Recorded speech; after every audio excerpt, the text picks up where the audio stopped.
쉽지만 어긋남이 없는 새 출발 법의 28번째 수업입니다. 지난주, 지지난주 해서 우리가 공부한 것이 원하고 좋아하고 마음에 들지만 세상에서 얻기 어려운 네 가지 법들을 얻기 위해서 필요한 네 가지가 있다. 이렇게 시작한 거였죠. 그래서 믿음과 오개와 보시와 지혜라고 하는 네 가지가 참으로 원하지만 얻기 어려운 것을 얻는 방법이다. 합리적인 행위경을 보았고요. 지금 공부하는 중이죠. 합리적인 행위경의 공부 중간에 지난주에는 원함경이라는 다른 경전을 좀 참고했습니다. 같은 내용을 포함하고 있지만 우리가 눈여겨보아야 하는 것이 원하는 것이 있다라고 하면 어떡하나요? 빈다고 해서 얻어지지 않고 바라고 있다라고만 해서 얻어지는 것이 아니라 원하는 것이 있다면 그 원하는 것을 얻을 수 있는 실천을 해야 된다. 이렇게 말해주는 경전이었죠. 바로 그 내용을 알기 위해서 합리적인 행위경 공부 중에 원함경으로 좀 다녀왔습니다. 자, 오늘은 합리적인 행위경의 후반부, 그렇게 얻은 재물을 어떻게 사용해야 합니까? 라는 그 주제를 공부하도록 하겠습니다. 자, 3페이지입니다. 3페이지 9번.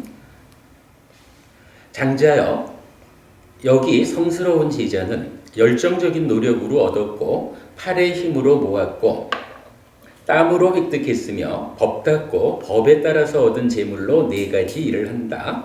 무엇이 넷인가? 이랬습니다. 우리가 이런 요 표현은 즐겨 쓰는 표현이죠. 열정적인 노력으로 얻었고 팔의 힘으로 모았고 땀으로 획득했으며 법답고 법에 따라서 얻은 재물 이랬는데 요약해서 우리가 말하기를 정당한 방법에 최선의 노력을 더해서 얻은 재물 또는 정당한 방법에 최선의 노력을 더해서 부자 되어야 합니다. 이런 표현이죠. 그러면 이제 이렇게 정당한 방법에 최선의 노력을 더해서 얻은 재물, 부자가 되었다면 이 재물을 가지고 어떻게 사용해야 그것이 합리적인 사용 방법인가 하는 것이 오늘 공부의 주제가 되겠습니다.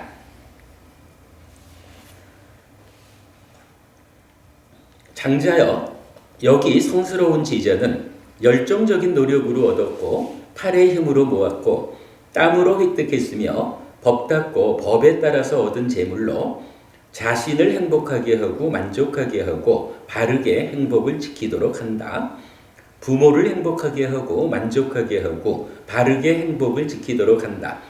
아들과 아내와 하인과 일꾼들을 행복하게 하고 만족하게 하고 바르게 행복을 지키도록 한다.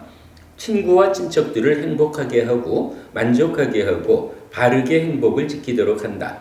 장자여, 이것이 첫 번째이니 그가 합리적이고 알맞게 제물로서 행한 것이다. 이런 말씀이죠. 일단 재물을 얻는 과정은 어떻게 해야 한다고요? 정당한 방법에 최선의 노력을 더해서 재물을 얻어야 합니다. 부자 되어야 합니다. 그런가 하면 이제 이렇게 얻어진 재물을 어떻게 사용해야 합니까? 라고 하니까 첫 번째가 뭔가요? 행복하게 하고 만족하게 하고 바르게 행복을 지키도록 하자.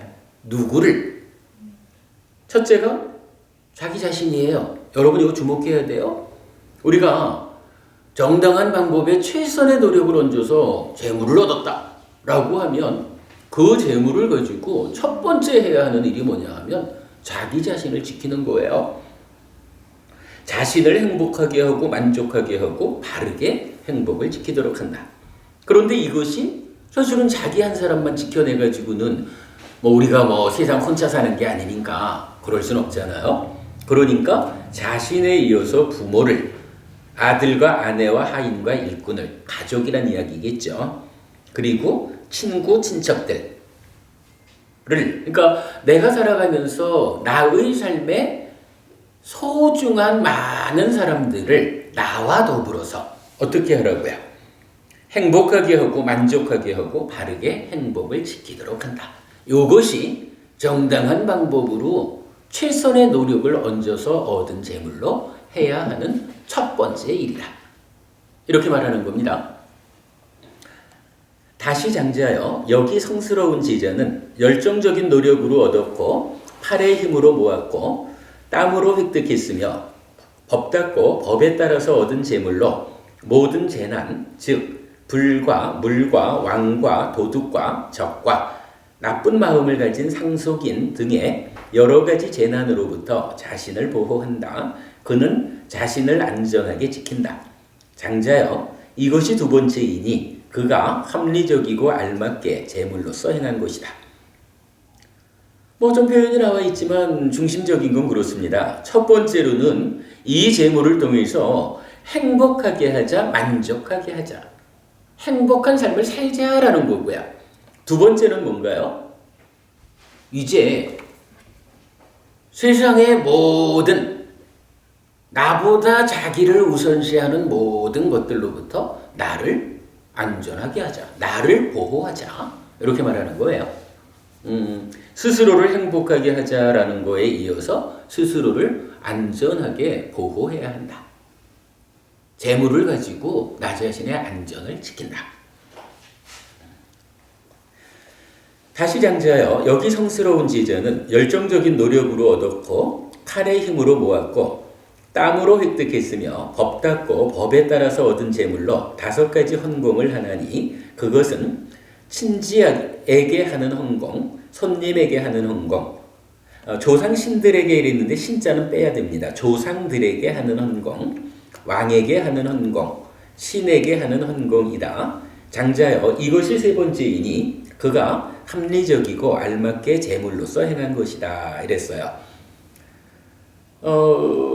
헌공이라고 번역한 원 단어가 발리라는 단어인데 종교적으로 베푸는 거 이렇게 그 의미를 가져요. 헌공이란 말을 그렇게 이해하자고요. 그랬을 때 기본적으로 친지, 친척이고 손님에게 또 조상들에게는 어떻게 그럼 종교적인 베품을 베풀지요? 헌공? 우리가 좀 전에도 보았지만 그거죠. 돌아가신 분을 위해서 내가 보시를 하고 그 공덕을 회향해 드린다. 그러나 이렇게 회향해 드리는 공덕은 사실은 그 조상께서 지금 아귀 세상에 태어나 있을 때만 받을 수 있다. 만약에 그 조상이 아귀 세상에 태어나 있지 않다면 이 공덕은 어떻게 됩니까? 그분이 아니라 하면 윤회의 과정에서 내 전생들의 조상이었던 그분 중에 지금 아귀 세상에 태어난 분이 대신 받는다. 이렇게 잔우손이경에서 알려주고 있죠. 그렇게 참고하고요. 왕에게 하는 헌공은 세금 이렇게 알면 되겠고요. 신에게 하는 헌공이라고 했는데 죄송하지만 제가 아직까지 신에게 하는 헌공이라는 이 말의 의미를 잘 모르겠어요.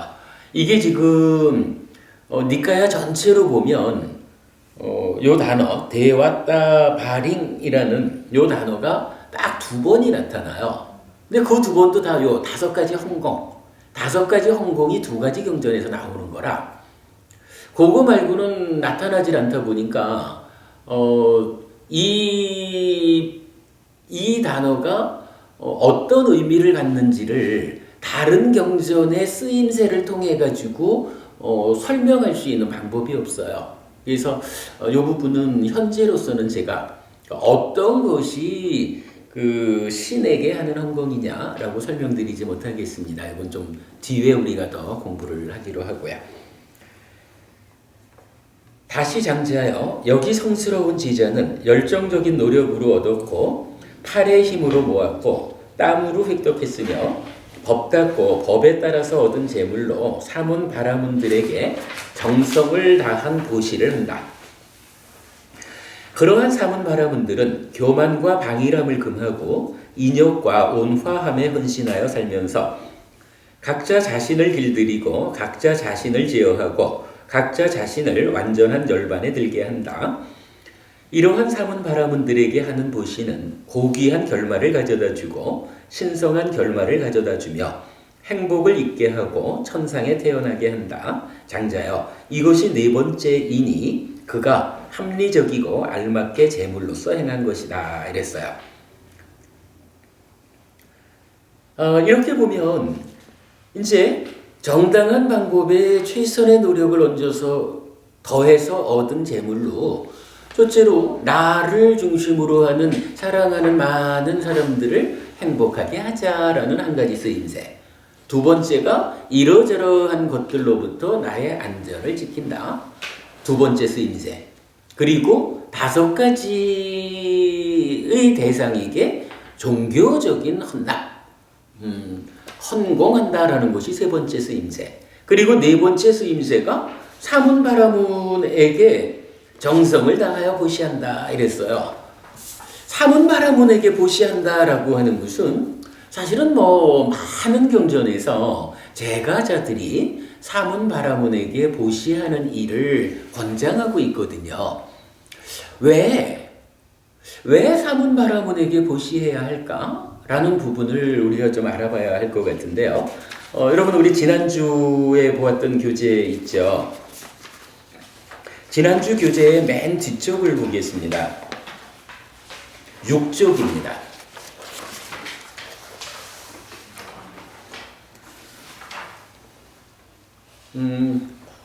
공덕이 넘쳐 흐름경 1번이 있습니다. 사문 바라문에게 보시하는 이유거든요. 나는 이와 같이 들었다. 한때 세종께서는 사와티에서 제타숲의 아나타 빈디카 승원에 머무셨다. 거기에서 세종께서는 비구들에게 말씀하셨다. 비구들이여라고. 그러자 비구들도 받들었다. 존귀하시니여라고. 세종께서는 이와 같이 말씀하셨다.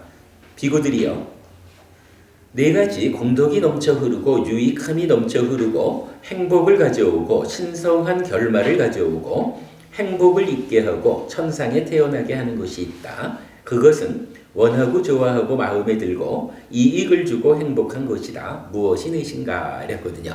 근데 이 경전 우리가 우선 한 가지 좀 볼 수 있어요. 많은 경전은 누군가 제자가 됐든 외도들이 됐든 다른 사람이 부처님한테 질문을 한다고요. 그러면 부처님이 질문에 대해서 답을 하는 경전들이 많죠. 근데 지금 이 경전은 어때요? 그냥 부처님들이 제자들, 비구들이여라고 불렀어요. 그리고는 부처님께서 내가 한 가지 이야기를 들려줄게. 이렇게 말씀하시는 거예요. 물론 이런 형태로 쓰여진 경전도 많습니다. 많은데, 하여간 두 가지. 질문에 답했느냐, 아니면 부처님께서 스스로 설하셨느냐. 요 중에서 이 경전은 부처님께서 질문하지 않았지만 스스로 설명하는. 그러니까 이러한 이야기들은, 이러한 내용은 그대들이 바르게 알아야 합니다. 라고 알려주는 이야기예요. 자, 일단 감안하고 읽어보겠습니다. 비구들이여, 비구가 어떤 사람이 보시한 의복을 수용하면서 헤아릴 수 없는 마음의 산매를 구족하여 머물면 그 보시자에게 헤아릴 수 없는 공덕이 넘쳐 흐르고 유익함이 넘쳐 흐르고 행복을 가져오고 신성한 결말을 가져오고 행복을 있게 하고 천상에 태어나게 한다. 그것은 원하고 좋아하고 마음에 들고 이익을 주고 행복한 것이다. 이랬어요.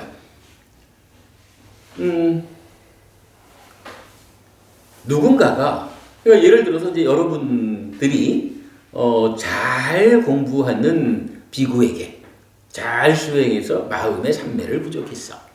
이런 잘 공부하는 비구에게 보시를 하면 그 보시자에게 헤아릴 수 없는 공덕이 생긴다. 부처님 딱 이 얘기를 해주시는 거예요. 다시 볼까요?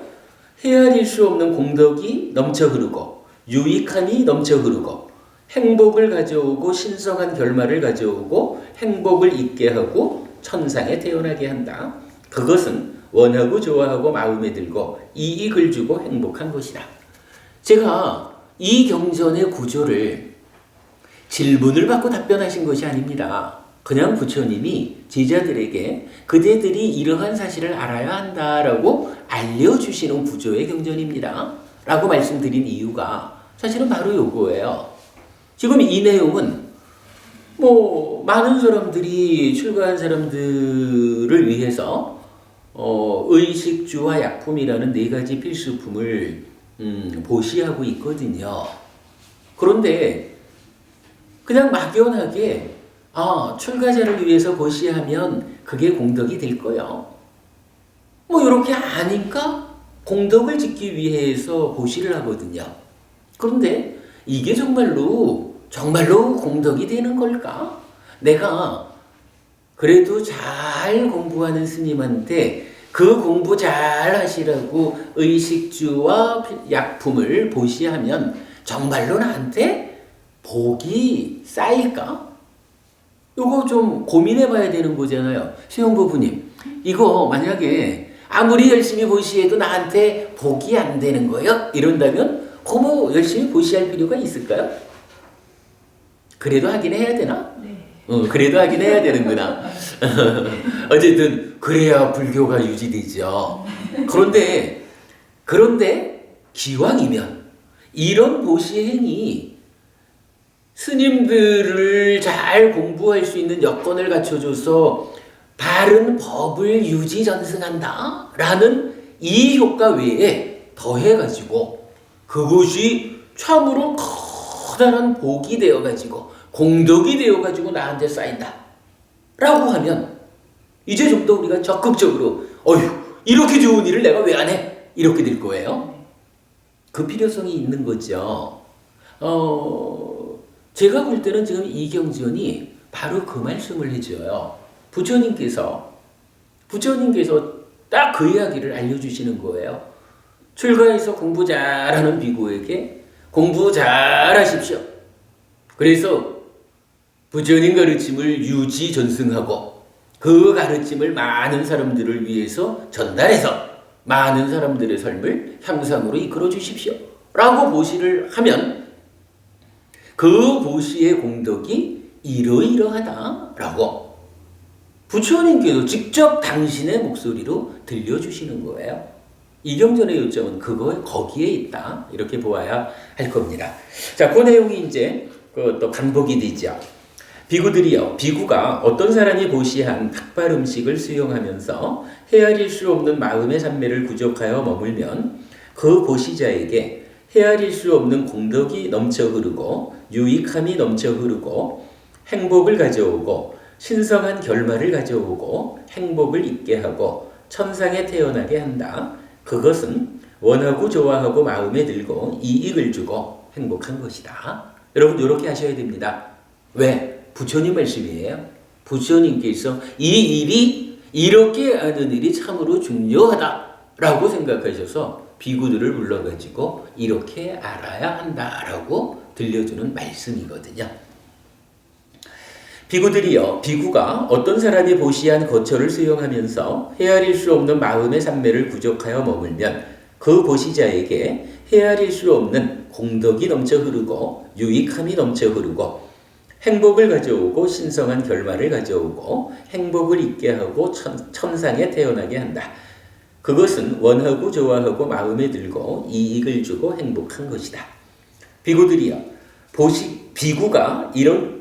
비구가 어떤 사람이 보시한 병구환을 위한 약품을 수용하면서 헤아릴 수 없는 마음의 산매를 구족하여 머물면 그 보시자에게 헤아릴 수 없는 공덕이 넘쳐 흐르고 행복이 넘쳐 흐르고 행복을 가져오고 신성한 결말을 가져오고 행복을 있게 하고 천상에 태어나게 한다. 그것은 원하고 좋아하고 마음에 들고 이익을 주고 행복한 것이다. 이것이 네 가지 공덕이 넘쳐 흐르고 유익함이 넘쳐 흐르고 행복을 가져오고 신성한 결말을 가져오고 행복을 있게 하고 천상에 태어나게 하는 것이다. 그것은 원하고 좋아하고 마음에 들고 이익을 주고 행복한 것이다. 이게 좀 더 강조가 돼요. 비구들이요, 이러한 네 가지 공덕이 넘쳐 흐르고 유익함이 넘쳐 흐름을 부족한 성스러운 제자의 공덕에 대해서 무슨 말씀이죠? 이렇게 잘 공부하는 출가자를 위해서 의식주 약품을 잘 보시한 이러한 보시 공덕을 부족한 성스러운 제자의 공덕이 얼마나 될까라는 거죠. 자, 그 공덕에 대해서 그에게는 이만큼의 공덕이 넘쳐 흐르고 유익함이 넘쳐 흐르고 행복을 가져오고 신성한 결말을 가져오고 행복을 있게 하고 천상에 태어나게 한다. 그것은 원하고 좋아하고 마음에 들고 이익을 주고 행복한 것이다 라고 그 양을 재는 것은 쉽지가 않다. 바로 위에서 그에게는 이만큼의 라고 표현한 그 얘기인 거예요. 그 양을 재는 것은 쉽지가 않다. 그러나 단지 헤아릴 수 없고 가늠할 수 없는 크나큰 공덕의 무덕이라는 명칭이 있을 뿐이다. 헤아릴 수 없대요, 그 공덕이.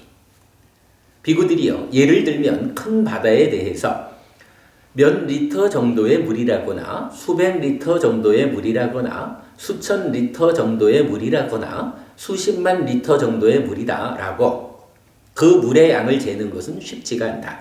그러나 단지 헤아릴 수 없고 잴 수 없는 크나큰 물의 무더기라는 명칭이 있을 뿐이다. 비구들이여, 그와 같이 이러한 네 가지 공덕이 넘쳐 흐르고 유익함이 넘쳐 흐름을 부족한 성스러운 제자의 공덕에 대해서 이만큼의 공덕이 넘쳐 흐르고 유익함이 넘쳐 흐르고 행복을 가져오고 신성한 결말을 가져오고 행복을 있게 하고 천상에 태어나게 한다. 그것은 원하고 좋아하고 마음에 들고 이익을 주고 행복한 것이다 라고 그 양을 재는 것은 쉽지가 않다. 그러나 단지 헤아릴 수 없고 가늠할 수 없는 크나큰 공덕의 무덕이라는 명칭이 있을 뿐이다 라고 다시 반복해 주죠. 개성 한번 읽어볼까요? 한량없이 크나큰 바다와 크나큰 호수는 많은 두려움이 있고 여러 가지 보배가 숨겨져 있다. 마치 많은 무리의 사람들에게 도움 주는 강들이 여러 갈래로 흘러서 바다에 도달하듯 음식과 마실 것과 의복을 주고 침구와 좌구와 덮을 것을 주는 훌륭한 사람에게 공덕의 흐름은 흘러가나니 강들이 물을 품고 바다로 가는 것과 같다. 네. 아무튼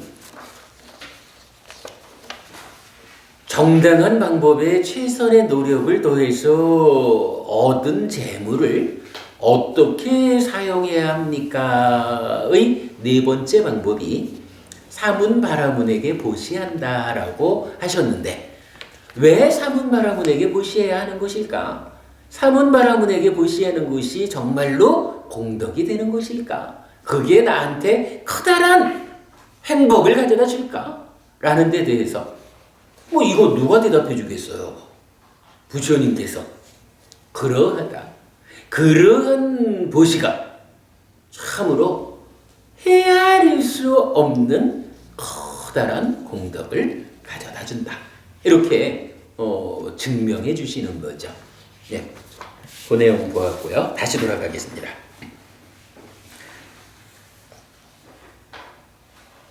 장자여, 이러한 성스러운 지전은 열정적인 노력으로 얻었고 팔의 힘으로 모았고 땀으로 획득했으며 법 닦고 법에 따라서 얻은 재물로 이러한 네 가지 일을 한다. 장자여, 누구든지 이러한 네 가지 일 이외에 다른 일로 재물을 쓰는 자를 두고 합리적이지 않고 알맞지 않고 재물을 사용했다고 한다.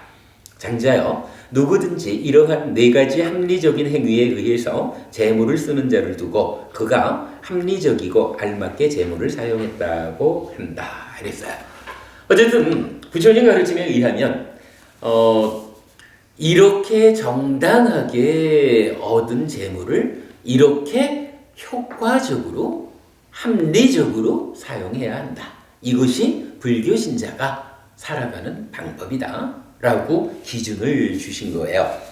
여기에 대해서 또 한 가지 경전 참고하겠습니다. 자, 공덕이 넘쳐 흐르는 경 바로 앞에 있는 경전을 하나 더 보겠습니다. 지난주 드린 교재 4페이지입니다. 이유경이라는 경전이 있어요. 장자여 5가지 재물을 벌어야 하는 이유가 있다. 무엇이 5인가 이랬는데 이 5가지는 합리적인 행위경에서 말하는 4가지 경우를 하나를 쪼개가지고 5가지로 설명하고 있어요. 그래서 재물을 벌어야 하는 5가지 이유가 있다라는 것은 그냥 반복한 거로 하고요. 5페이지 밑에 쪽으로 가겠습니다. 장자여, 만일 성스러운 제자가 이러한 5가지 재물을 벌어야 하는 이유를 유념했음에도 불구하고 그의 재물이 망하게 되면 그는 이렇게 생각할 것이다. 나는 재물을 벌어야 하는 이유를 유념했지만 나의 재산은 망하였구나 라고. 그렇기 때문에 그에게 후회는 없다. 장자여, 만일 성스러운 제자가 이러한 5가지 재물을 벌어야 하는 이유를 유념했을 때 재물이 증가하게 되면 그는 이렇게 생각할 것이다. 나는 재물을 벌어야 하는 이유를 유념했고 나의 재산은 증가하였구나 라고. 그렇기 때문에 그는 2가지 다에 있어서 후회가 없다. 해경부부님, 이 경전 옛날에 우리 공부했죠? 기억하시나요? 이런 이야기입니다. 정당한 방법에 최선의 노력을 더해가지고 재물을 얻었어요. 부자가 되었어요. 그러면 이 재물을 합리적인 행위경에서는 4가지 방법으로 합리적으로 사용해라 이랬고, 이제 이유경에서는 그걸 하나를 쪼개가지고 5가지로 설명하고 있어요. 그러니까 이렇게 합리적으로 사용하기 위한 재물을 정당한 방법, 최선의 노력을 통해서 얻는 거예요. 그런데 어찌 보면 내가 이렇게 합리적으로 사용해야겠다. 그래서 정당한 방법에 최선의 노력을 더해가지고 열심히 돈을 버느라고 했다. 그런데 사람들의 경우에 따라서 그렇게 정당하고 최선의 노력을 다했고 합리적으로 사용하고자 하는 쓰임새까지도 잘 알고 있는데도 어떤 경우에는 이 사람이 돈을 벌지 못할 수도 있잖아요. 우리가 그렇게 말하는 거죠. 현재는 단순히 과거가 아닙니다. 현재는 과거 더하기 현재일 행위 더하기 현재의 다른 조건들, 이렇게 보는 게 있었죠. 이유경이 알려주는 가르침은 이런 이야기죠. 내가 지금 최선의 노력을 다하고 있는데 만약에 세상 이치가 내가 최선의 노력을 다하기만 하면, 즉 업을 잘 짓기만 하면 반드시 이 업의 힘으로, 업의 성과로 원하는 바를 얻어야 되잖아요. 그런데 세상 일이란 사실은 그렇지가 못하죠. 우리가 인간으로 태어나가지고 나 혼자 사는 게 아니라 수없이 많은 사람들과 또는 수없이 많은 다른 조건들이 함께 복합되어 있는 삶의 과정을 살기 때문에 때에 따라서는 내가 아무리 최선의 노력을 다하더라도 감당할 수 없는, 망할 수밖에 없는 조건들이 생길 수도 있다라는 거였죠. 그래서 우리가 옛날에 어떤 걸 봤나요? 아마 기억할 수 있을 겁니다. 작년에 어떤 사람이 사업을 하면서 이벤트를 기가 막힌 이벤트를 하나 개발을 하는 거예요. 그래가지고 은행에서 돈도 좀 융자를 받고 뭐 이래가지고 잘 준비를 했어요. 워낙이 좋은 이벤트요. 그래서 장비 앞에라 5월만 와라. 그러면 나는 부자 된다. 이러면서 최선의 노력을 다해서 준비를 한 거예요. 그러면 이게 세상 일이 노력하는 만큼 성과가 있는 것이다. 의 측면만 있다면 당연히 5월이 지나면서 부자가 돼야 되거든요. 그런데 세상에 4월 16일 날 서해 바다에서 배가 침몰할 줄 누가 알았겠어? 그런 경우에 최선의 노력을 다하기는 했지만 하필이면 이벤트라는 쪽에서 사업을 준비했기 때문에 이 사람은요, 그야말로 뚜껑도 열어보지 못하고 망하는 거예요. 그러면 이 사람 보고 무엇을 잘못했다고 탓할 수가 있겠어요? 사실 이 사람은 잘못한 게 없어요. 최선의 노력을 다한 걸. 그리고 이제 장미만 펴라. 5월만 와라. 그러고 있는 거예요. 당연한 거예요. 문제가 있다면 왜 하필 5월을 코앞에 두고 서해 바다에서 배가 침몰했을까?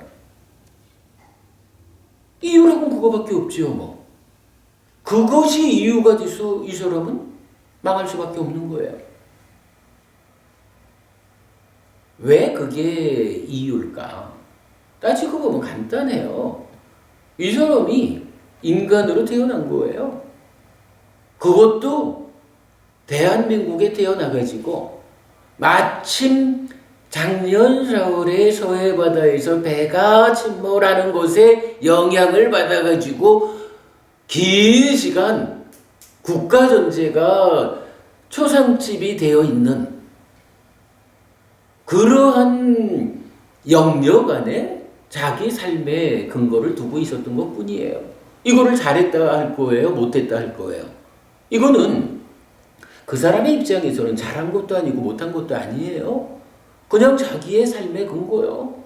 인간으로 태어나면서 한국에 태어난 걸 뭐 그걸 잘했다 하겠어요? 못하겠다 하겠어요? 그래도 이 사람이 잘한 분은 이 한국 사회에서 자기가 최선의 노력을 다해가지고 기가 막힌 이벤트를 준비해가지고 부자 될 준비를 한 거고 이 사람은 잘한 거예요. 그러나 예기치 못하게 생겨나는 그러한 일들은 중생이라는 인간이라는 이 복잡한 사회에 태어나 있기 때문에 비켜갈 수 없는 조건들이거든요. 이러한 조건들이 딱 닥쳐가지고 망했다 라고 할 때 이제 이유경은 이렇게 알려주는 거예요. 최선의 노력을 다했음에도 불구하고 망했다. 이때 배우지 못한 자는 땅을 치며 통곡하면서 먼 놈의 세상이 이래. 내가 이렇게 최선의 노력을 다했는데도 왜 하필 배가 침몰해가지고 나를 망하게 해? 하면서 가슴을 쥐어뜯으면서 술을 마시는 일로 위안을 삼으면서 스스로를 망가뜨린다고요. 거기에 비해서 잘 배운 지자는 어떻게 한다고요? 내가 최선을 다했음에도 불구하고 이러이러한 조건 관계에 의해서 서해 바다에서 배가 침몰했다. 그로 인해서 나뿐만 아니라 한국 사회 전체가 이벤트를 생각할 수 없는 상황이 되어버렸다. 이것은 나의 힘으로 제어할 수 있는 조건이 아니다. 그래서 나는 망할 수 있다. 라고 망해야 하는 그 상황을 정확히 보고 받아들이는 거예요. 이제 그러면 이 사람이 대응은 어떻게 할까요? 별 수 없다. 요번에는 배가 침몰하는 사고로 망했으니 그러나 내가 술 마시고 가슴을 쥐어뜯으면서 삶을 낭비하지 않고 또다시 최선의 노력을 다하는 삶을 새로이 시작하면 언젠가는 조건이 경우가 달라가지고 나는 정말 100의 노력밖에 100의 조건밖에 갖추지 못했는데 엉뚱한 조건이 예상 밖으로 작용해가지고 천이나 만의 돈을 벌 수도 있을 것이다. 나는 다만 감당할 수 없는 조건들의 전개에 대해서는 그냥 살펴볼 뿐이고 나는 내가 할 수 있는 일에 최선을 다할 뿐이다. 잘 배운 사람은 그렇게 한다는 거죠. 그러면 배우지 못한 사람처럼 사업에 망한 상태에서 술로 세월을 보내면서 사업은 사업대로 재기할 수 없고 몸은 몸대로 망가지는 이런 일을 겪지 않잖아요. 어려운 상황에서도 다시 힘내서 준비를 해나가다 보면 건강을 잃지 않을 것이고 그 가운데에서 적절한 세상 일이라는 게 그렇죠. 뭐 나쁜 조건이 작용했으면 언젠가는 좋은 조건도 작용하기 마련이죠. 어찌 나쁜 조건만 반복하겠어요? 좋은 조건이 작용해가지고 정말로 노력한 것보다 훨씬 큰 부자가 될 수 있다. 뭐 이것이 잘 배운 제자가 주어져 있는 조건에 대응하는 방법이죠. 그 내용을 지금 경전은 이렇게 말하는 거죠. 나는 재물을 벌어야 하는 이유를 유념했지만 나의 재산은 망하였구나 라고. 그렇기 때문에 그에게 후회는 없다. 중요한 표현은 요거예요. 후회는 없다는 거예요. 그죠? 후회는 없다라는 요 부분. 그러다 보면 마찬가지 좀 전에 말씀드렸듯이 이제 다른 조건이 오히려 플러스 효과로 작용을 해줘가지고 노력한 것보다도 더 큰 부자가 되었어. 그러면 어때요? 나는 재물을 벌어야 하는 이유를 유념했고 나의 재산은 증가하였구나 라고. 그렇기 때문에 그는 두 가지 다에 있어서 후회가 없다. 이렇게 말하는 거죠. 잘 보아야 합니다.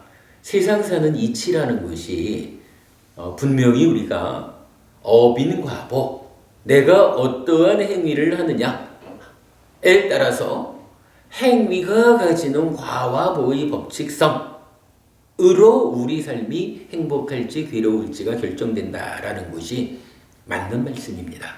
그러나 이러한 업이라고 하는 것과 다른 측면에서 혼자 사는 세상이 아니다 보니까 나의 업이라고 하는 나의 최선의 삶과 다른 측면에서 작용하는 또 다른 조건들에 의해서 내 삶이 영향받고 있다라고 하는 요거, 내가 영향받는 가운데 최선의 노력을 다하는 것이다 라고 삶을 보는 요것이 정말로 중요한 내용이죠.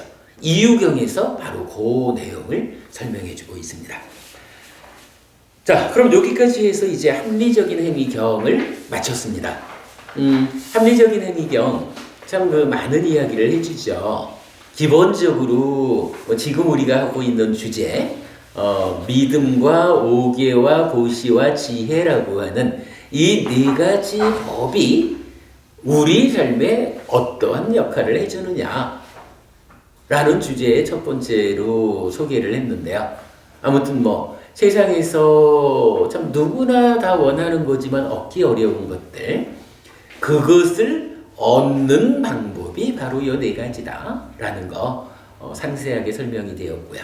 그랬을 때 그렇게 해서 얻어진 것 중에 물질인 재물, 요 재물을 어떻게 사용해야 하는가 하는 내용까지를 공부했습니다. 자, 합리적인 행위경 이렇게 마치고요. 이제 이어서 디가자누경이란 경전이 있습니다. 앙구타라니까야 여덟의 모음에 쉬운 네 번째 경입니다. 이 경전도 굉장히 좀 의도하는 바가 중요해요. 그래서 밑에 적어 드렸지만 우짜야경이라는 경전하고는 똑같고요. 구족경 1, 2번에서는 동일한 내용을 약간의 구성의 차이만을 가지고 반복을 해주고 있어요. 그러니까 여러 개 경전이 동일한 주제를 설하고 있다라는 겁니다. 시간이 많지 않으니까 남은 시간 동안 일단 디가자누경 한번 쭉 읽어드리겠습니다. 그리고 다음 주에는 디가자누경이 알려주는 중요한 주제 또 살펴보도록 하겠습니다. 디가자노경. 한때 세종께서는 꼴리아에서 까까라빠따라는 꼴리아의 성읍에 머무셨다. 그때 꼴리아의 아들 디가자누가 세종께 다가갔다. 가서는 세종께 절을 올리고 한곁에 앉았다. 한곁에 앉은 꼴리아의 아들 디가자누는 세종께 이렇게 말씀드렸다.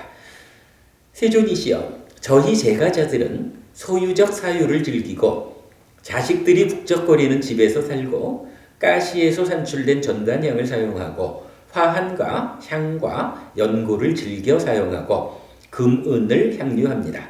세존이시여, 세존께서는 이러한 저희들에게 금생의 이익과 행복을 주고 내생의 이익과 행복을 주는 법을 설해 주소서. 내용을 보면 재밌죠. 제가자들이 어떻게 산다고요? 그러니까 소유적 사유를 즐겨요. 좋은 거는 다 내 거 하고 싶은 고루한 삶을 살아가요. 이런 이야기죠. 뭐 그런 가운데에 자식들도 북적거리고 가시에서 산출된 전단향이랬는데 인도에서 최고의 향을 쓰고 뭐 이러니까 아주 원하는 것은 다 갖고 많은 자식들과 함께 최고 수준의 삶을 사는 고루한 삶을 살고 싶은데요 하는 얘기죠. 고루한 삶을 살고 싶은 저희들이 어떻게 하면 금생의 이익과 행복, 내생의 이익과 행복을 얻을 수 있겠습니까? 가르침을 주십시오. 이렇게 요청하는 거예요. 그러니까 디가자누경 여러분 관심 가는 주제죠. 이러한 삶 살 수 있으면 좋겠죠. 해경고부님도 기왕이면 이러한 삶을 누릴 수 있으면 참 좋겠죠. 네. 사실 부처님은요 출가자에게는 작은 것으로 만족하라라고 삶의 기준을 주시지만 제가자에게는 결코 작은 것으로 만족해라, 가난해라 이렇게 말씀하지 않으셔요. 기왕이면 부자 돼야 되고 기왕이면 부자 된 것으로 더 공덕이 되는 많은 일을 해야 하고 이걸 알려주는 거죠. 그렇기 때문에 앞의 경, 합리적인 행위경에서 우리가 배운 게 뭐예요? 그러한 삶을 잘 살기 위해서는 정당한 방법에 최선의 노력을 더해가지고 재물을 얻어야 한다. 이렇게 기준들을 연결해서 알려주고 있는 거죠. 자, 또 좀 보겠습니다. 호랑이가 다니던 길에 사는 자여, 네 가지 법은 선남자에게 금생의 이익과 행복을 준다. 무엇이 넷인가? 근면함을 부족함, 보호를 부족함, 선우, 좋은 친구를 사귐, 바르게 생계를 유지함 이랬는데 이거 균형 잡힌 생계를 유지함으로 바꾸겠습니다. 호랑이가 다니던 길에 사는 자여, 그러면 어떤 것이 근면함의 부족인가? 호랑이가 다니던 길에 사는 자여, 여기 선남자는 농사나 장사나 목축이나 궁술이나 왕의 신하가 되거나 그 이외에 어떤 공예의 직업을 가지고 생계를 유지하나니 그가 거기에 숙련되고 게으르지 않으며 그것을 완성할 수 있는 검증을 거쳐 충분히 실행할 수 있고 충분히 연구할 수 있는 자가 된다. 호랑이가 다니던 길에 사는 자여, 이를 일러 근면함을 부족함이라 한다. 호랑이가 다니던 길에 사는 자여, 그러면 어떤 것이 보호를 부족함인가? 호랑이가 다니던 길에 사는 자여, 여기 선 남자는 열정적인 노력으로 얻었고 팔의 힘으로 모았고 땀으로 획득했으며 정의롭게 법에 따라서 얻은 그의 재물을 보호하고 지키는 것을 부족한다. 어떻게 하면 나의 이 재물을 왕이 거두어 가버리지 않을까? 도둑이 훔쳐가지 않을까? 불이 태워버리지 않을까? 물이 쓸어가버리지 않을까? 성품이 나쁜 자가 상속받지 않을까? 라고 호랑이가 다니던 길에 사는 자여, 이를 일러 보호를 부족함이라 한다. 호랑이가 다니던 길에 사는 자여, 그러면 어떤 것이 선우를 가짐인가? 호랑이가 다니던 길에 사는 자여, 여기 선남자가 어떤 마을이나 성읍에 산다.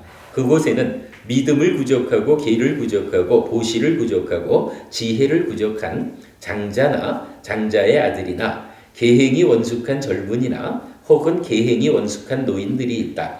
그는 이러한 사람들과 함께 지내고 대화하고 토론한다.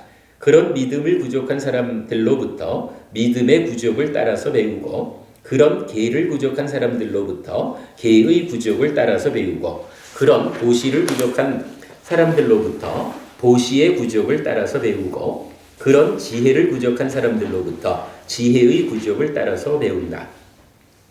호랑이가 다니던 길에 사는 자여 이를 일러 선우를 가짐이라 한다. 여기서 주목할 거죠. 믿음계 보시 지혜를 부족한 사람이 선우, 좋은 친구다. 이렇게 알려주는 거 주목하고요. 호랑이가 다니던 길에 사는 자여 그러면 어떤 것이 균형 잡힌 생계의 유지인가? 호랑이가 다니던 길에 사는 자여 여기 선 남자는 재물의 수입과 지출을 알고 지나치게 풍족하지도 않고 지나치게 궁핍하지도 않게 균형 잡힌 생계를 유지한다. 이와 같이 내 수입은 지출을 제하고도 남을 것이고 지출이 수입을 능가하지 않을 것이다 라고 생각하면서 호랑이가 다니던 길에 사는 자여 예를 들면 저울로 무게를 재는 사람이나 그의 도제가 저울을 잡으면 이만큼이 내려갔거나 혹은 이만큼이 올라갔다고 아는 것과 같다. 그와 같이 선남자는 재물의 수입과 지출을 알고 지나치게 풍족하지도 않고 지나치게 궁핍하지도 않게 균형 잡힌 생계를 유지한다. 이와 같이 내 수입은 지출을 제하고도 남을 것이고 지출이 수입을 능가하지 않을 것이다 라고 생각하면서 호랑이가 다니던 길에 사는 자여 만일 선남자가 수입은 적은데 호화로운 생계를 꾸려간다면 말하기를 좋아하는 사람들은 이 사람은 무화과를 먹듯이 재물을 낭비하는구나 라고 말한다. 만일 선남자가 수입이 많은데도 궁핍하게 생계를 꾸려간다면 말하기 좋아하는 사람들은 이 사람은 굶어 죽을 거야 라고 말한다. 호랑이가 다니던 길에 사는 자여 여기 선남자는 재물의 수입과 지출을 알고 지나치게 풍족하지도 않고 지나치게 궁핍하지도 않게 균형 잡힌 생계를 유지한다.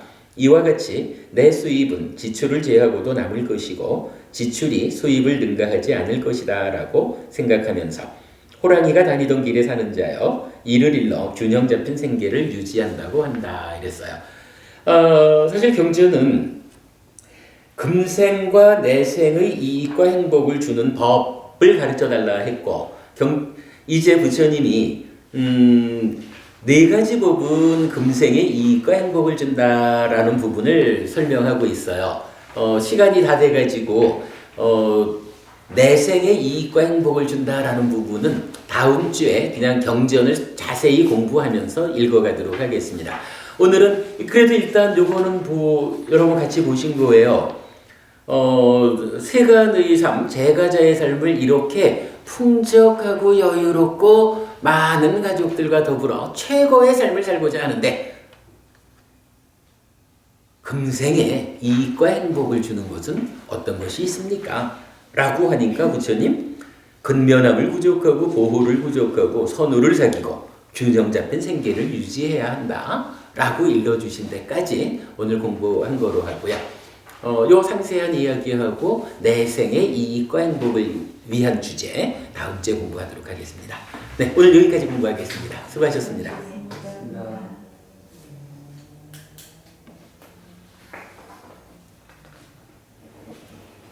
인도의 전단양 이건 방송에서 봤는데, 네. 저는 여행자가 그 전단양을 가고 싶다고 네. 그 물어봤대 인도에 가서. 예. 그러니까 한마디 말로 하는 게 돈 많이 가지고 왔냐는 이게 전단양 이게 금 있는 것보다 더 비싸다. 이게 이제 이 수공이 이럴수록 까다롭게 많이 해더라도 수공이 까다롭고 해서 양이 조금밖에 안 나온대요. 네. 그래가지고 그 이제 우리가 경기에 이제 전단이 이제 많이 나오니까 이런 글자가 그 전단을 우리가 이제 향수 것처럼 가볍게 생각하고 그거를 진짜 사고 싶다고 이렇게 하니까 돈 엄청나게 많이 가져간다. 근데 여기서 이제 더구나 그 전단양 중에서도 최고의 전단양, 네. 까시의 전단양, 네, 까시라는 지역이죠. 네.